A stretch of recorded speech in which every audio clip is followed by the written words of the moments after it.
This collective of people has a very open and active sacral chakra, which tells me a couple things. One, you are a natural creator. You're very, very creative. You're someone who has sort of a visionary type energy. You may be more of a trailblazer. You know, your creativity is something that is not just limited to making art. It's having a creative way of thinking, of problem solving, of moving through the world. Very unique style. You know, you're very individual. You're an individual 100%. You know, your energy cannot be imitated at all.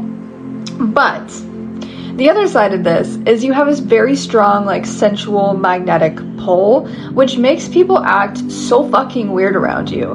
Like, so fucking weird. And I feel like you get put in a lot of positions where you give this energy of temptation, you know, even if you're not dressing provocatively, even if you're not actively seeking any sort of experience like this, you know, where you're trying to get hit on or trying to be noticed or trying to draw attention to yourself, people just gravitate towards you. And so there's a lot of people in your energy that just are so odd, like oddly addicted to you, that fantasize about you a lot. And I feel like this is something that you've kind of had to, like, work through a little bit, you know, and realizing that, you know, you need more depth than that. And maybe you stop going for the more conventionally attractive people because you don't want a surface level relationship. You don't want it based on looks or attraction. You want it to have depth. You want it to have meaning and substance. And maybe you've always gravitated towards, you know, the more unsuspecting sort of partners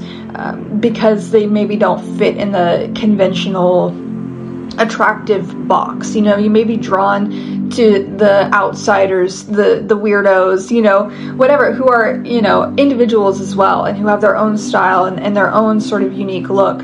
But it's just funny because, yeah, I feel like people just get super weird. Like, I'm looking at this devil energy here, and it reminds me of, like, when you're just out somewhere and someone comes up to you and they're just like, hey, like just creepy shit, and you're like, dude, what? You know, like, but I really feel like people probably make a lot of weird declarations of love with you. You know, Knight of Cups, like, people just kind of lay their heart out there for you oftentimes and end up, you know, getting rejected. You're very selective with your energy. You're very selective with who gets to have access to you. I feel like because of this very active